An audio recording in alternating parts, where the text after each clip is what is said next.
Paano kung ang anak mo, ang ama, ay ang kapatid mo? Ito ang kwento ng isang ginang na matagal niyang itinago ang sakit na kanyang pinagdaanan sa kanyang nakaraan. Buong tapang niyang isinuwalat ang lihim na matagal niyang itinago. Sarili kong kapatid. Sarili mong kapatid. Naman naghuhusga sa akin. Ako sa kabila ng mga panghuhusga sa akin ng tao, tako. Isa pa sa mga mabigat niyang problema ngayon ay ang kanyang anak. Isinilang ito na may kakambal sa kanyang katawan. Narito po ang kwento ng kanilang buhay.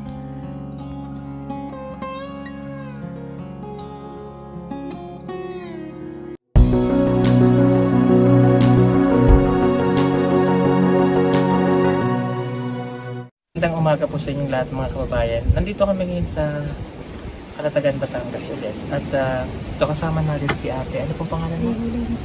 Babylin. Okay, kamusta po? Okay naman po kami sa awa naman po ng Diyos ay maayos naman po ang amo mo. Nilalapit ko lang sa akin sa anak ko. Okay. So, Dahil hindi naman po sapat ang sinikita ng asawa ko sa nag-construction din po. Kahit ano makita naman po ang asawa ko sa trabaho. ilang taon ka na ate? 32 po. Bata pa, mas matanda pa. Okay, ang trabaho ng asawa mo ay nagko-construction. O ilan ang anak niya? Bali, may anak dito sa una. Ako rin po, kasi nasa Bicol. Ang amin ko ngayon, tatlo. Kasi ibig sabihin, ikaw may anak na sa una, may anak dito sa unang asawa niya, tapos nagkatagpo kayo. Oo, tatlo po kami sa ang anak ko sa kanya. Okay, legal na yung pagsasama niya? Opo, kasi hindi po kami kasal. Oo, kasi both kayo mayroong ano. Kasal ka ba sa unang asawa? Wala po akong wala hindi. na akong asawa. Pag nagkaanak lang ako. Nagkaanak. Yung asawa mo, kasal siya? Hindi po, ako parang biktima din po ng Ha? ng dalaga pa. Biktima din. Right po. Narinig ka na. Ilang taong ka na? 18 po ako ng nabuntis. So okay lang ka na pag mapag-usapan na. Wala rin naman ako. Okay. So yung nung 18 years old ka, na-rape ka, anong nangyari sa'yo? Yung pang masakla po kasi yung sarili kong kapatid. Sarili mong kapatid. Kamusta Hindi yun? ko nga alam yung kakain ng problema. Hindi alam na sarili ko naman. So ngayon lang sa pagkakataong ito, ngayon na lang ito sa akin. Pero alam mo yung asawa. Wala ako nalinig sa asawa ko doon. Nagkaanak ka doon. Nasa Bicol po rin yung ako doon. Okay, paano mo hinandle yung sitwasyon? Ako po yung tumatusok po ng ilang taon na nagsigang pa ako. Pero ang bigat ko, bibig ko. Gaano ka sakit? Sakit ko din. Pinaprotektahan ko ng magulang ko. Pero yun po ngayon.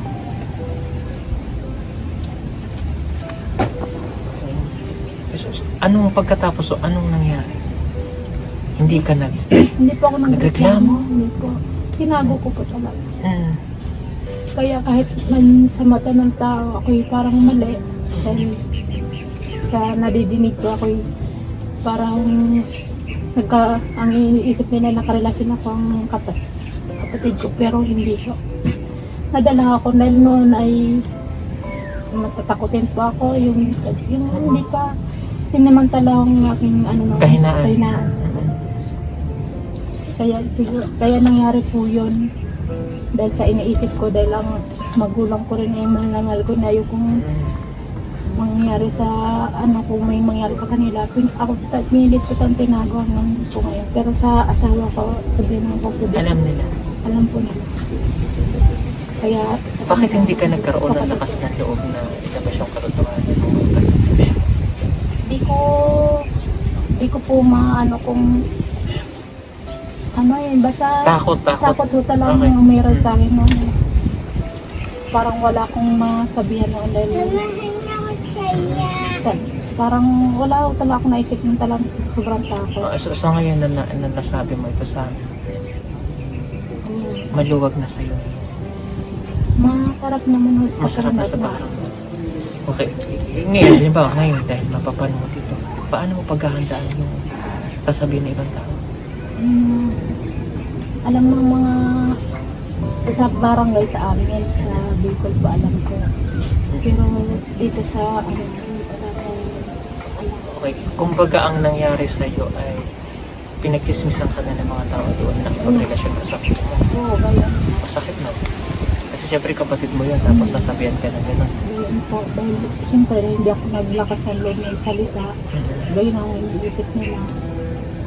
Ngayon ba? Pero Okay. natatakot, tinatakot din nila ako na nung buhay ko dati. Kaya ako napilitan ka lang ito. Marami. So, ngayon ba okay ba? Ang Hindi kapatid pala mo? akong balitan. Pero alam mo ng kapatid ko. Ngayon ba kayo Mga magkakapatid? apat po kami dalawang babae. Bakit hindi ka natulungan ng mga kapatid mo na ganito na yan? Ano po, ng nanay? Itinago na nga lang. So may asawa na rin kapatid mo ngayon? Mama, ako na po. Syempre hindi may iwasan daw. Sa dibdib mo syempre, may galit. O ano na lang masasabi mo sa ulo? Saka balita ko ngayon wala pa, may asawa na din ako. Ang anak ko naman saka ngayon kaya sana hindi na gawin ang ko ano man ang naiisip ko ng mga panahon na nangyari sa iba kung ano man ang bukod sa kanyang pamilya. Dahil masaklap din hagad sa kapatid. Naiinilay lang din ba? Ang hirap yun no, di kasi di ba nandun ka nung bata ka pa 18 years old. Sa araw-araw na dala-dala mo yun, mahirap yun. O huwag kang magagalit sa itatanong ko. Ilang beses ka na? Marami kong bisis akong nandun. Pero So nabuntis ka? marunong siyang mag-control noon ay wala pa naman akong kaano noon. Yun, kaya hindi ako namuntis. Nangyari ho yung una, yung pinakauna po, ganun yung lang sa anak, sa Laguna, ang trabaho ako yung una. Mama, tantang yung cellphone. Nabuntis ka ba sa kanya? Hindi po, So yun ang naging anak niya? yung nasa Bicol po. Ang Yung hirap. 3 taon na po, Okay, alam pa niya yung totoo. hindi ko alam ang anak ko. Pero alam niya dahil ang mga tao nga sa amin ngayon, kahit pa nag-aaral siya. Isang bisis mo natanong na ako ng anak ko. Okay, ano na lang yung sayo mo sa anak mo? Dahil ito lumabas na yung katotohanan. Sasabihin ko naman yung katotohanan sa kanya, pero di pa ako masyado. Parang masakit din lang sa kanya eh. Naiintindihan namin si ate na okay. So ngayon kasi meron na siyang pamilya at ang pinaka-problema niya ngayon ay itong kanya na. Okay. Ano ang problema mo? Ano po yung ipinanganak ko ng December 14 po. Tatlong araw pa ako naglilibro dito. Hindi po nakita sa ultrasound na may twin po siya. Pero sabi sa akin ng doktor, nung nagpa-ultrasound pa ako, bleach po daw siya. Nung ilalabas po siya, nung may kakambal na ho siya nakarugtong sa may puwit niya. Okay. So may kakambal siya. Opo. So ibig sabihin ito pala ay twin sana yung anak mo. Ano sana kami hindi ko na buo. Hindi na buo.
Ni ate Bibilin, tama.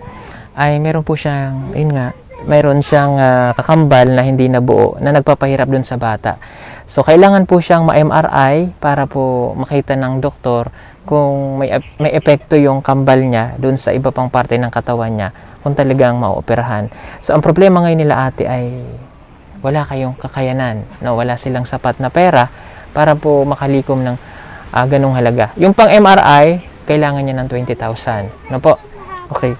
Bibigyan kita nito ate. Pasensya ka na dito sa 5,000 na kayanan namin ng PB Team Solar ha. Opo, At maraming salamat. babalik kami kapag may nagpaabot ulit ng tulong para sa iyo. Opo. Okay. So, pag na-MRI yan, nasabi ba sa iyo ng doktor kung magkano ang gagastusin sa operasyon? Ang nasabi po sa akin nga, nasa 20K daw po maano, kaya higit pa po. Sa MRI lang yon. Wala pa pong final kung talagang 20 po yun. Sa Okay. MRI lang po. Opo. Na, ano po. Oo. Sa MRI. Opo. Okay. Tapos nirekomenda kayo sa Philippine Children's Hospital. Opo. Okay. O, doon talaga yung gagawin eh. Gaano mo kagusto na maoperahan yung anak mo ate? Gusto ko pong maoperahan po siya, gawa ng ako'y naaawa po sa kanya dahil pag nalaki po siya, ay maano po siya, mabubuli siya ng mga kalaro. Kaya gusto ko po siyang manat na nakakaawa naman pong tingnan siya at parang nahihirapan po siya na lumaki siyang ganito na may bit-bit na parang mabigat din po para sa kanya ito eh. Kaya gusto ko po maalis sa kanya itong lalong madaling panahon po. Kaya pinipilit po namin na hingi kami tulong.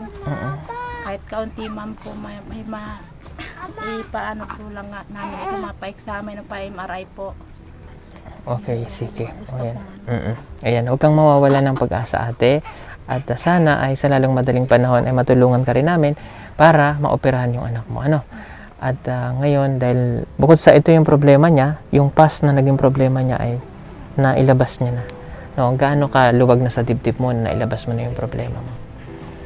Masarap na po sa loob ko po dahil parang naalisan ako ng isang tinik po bang na itatago ko ng ilang taon na pong nakalipas na hindi ko nasasabi sa lahat ng hindi nakakaalaman po kung sa mga naguhusga sa akin na hindi nila alam pang nangyari ng mong detalye po. Kaya pinilit ko pong talang itago dahil ako may pre-protectionan ko rin ng aking mga magulang. Kahit mali man sa isip ko, kahit mali man po na itago ko, kinaya ko ito kahit sobrang sakit sa loob ko po. Yun. Okay, ngayon dahil 13 years old na yung anak mo. Okay, paano mo ipapaliwanag ito ngayon sa kanya? Hindi ko pa maipaliwanag sa kanya dahil parang hindi ko pa mapaghandaan pa dahil sa mga problema ko rin ngayon. Pero darating din po ang panahon na masasabi ko sa kanya ang lahat-lahat.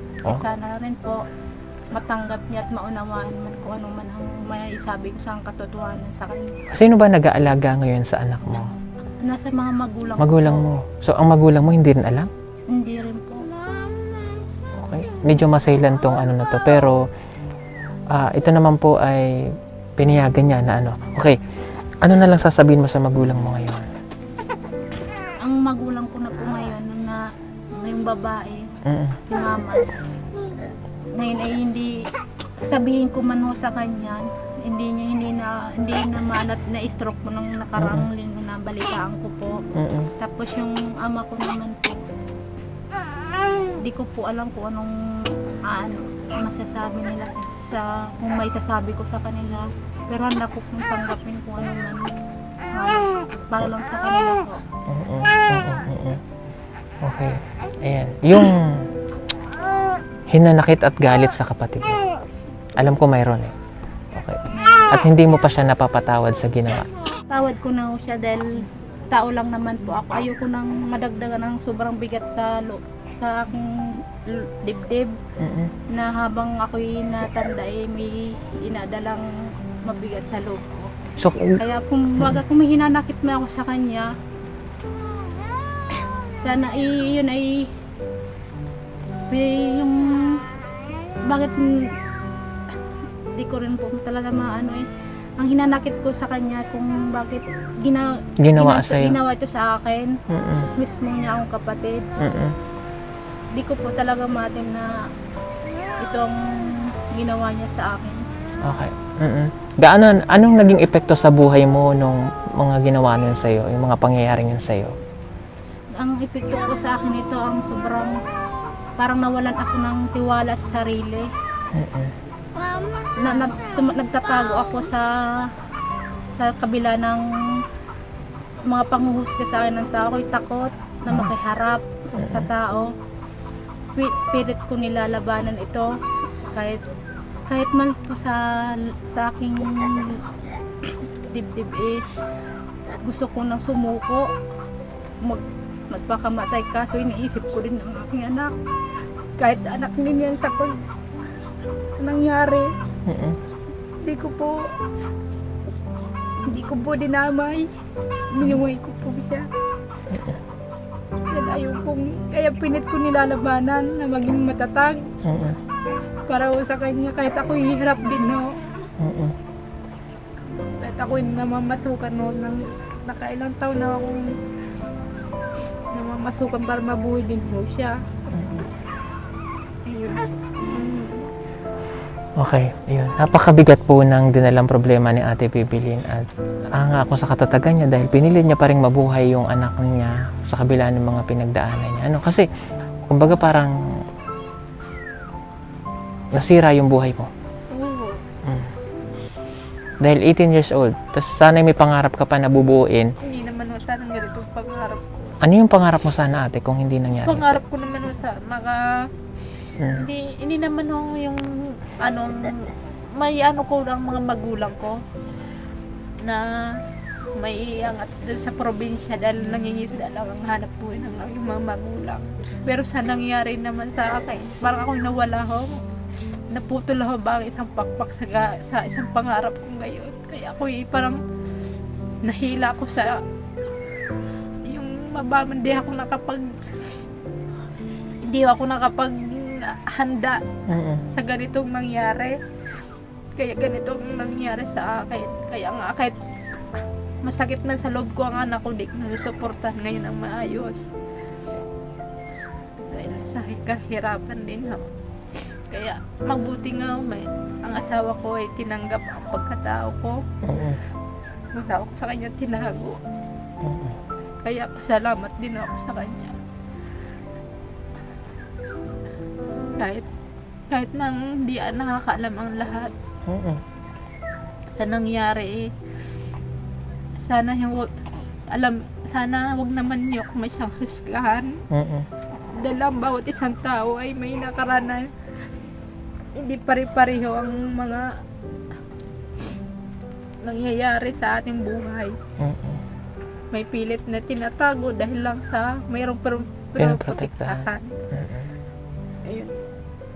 Kaya sana wag nyo naman akong paghusgahan kung natuklasan nyo man ang aking nakaraan sa tagal na tinatago ko. Yun lang. Okay, sige. At God bless you, ate. At least magaan na ang iyong pakiramdam ngayon. No? Ang nakaraan, pero masakit yun. At hindi ko alam kung anong magiging sitwasyon nito ngayon, no? Pagkatapos mong ilabas ito sa amin. Pero umaasa ako na magiging okay din ang lahat. Ano? Salamat. Maraming salamat din po. So ate, bilang isang babae na nakakaranas ng ganyang sitwasyon, ano ang maipapayo mo sa kapwa mo kababaihan kung paano nila lalabanan nila yung gantong sitwasyon?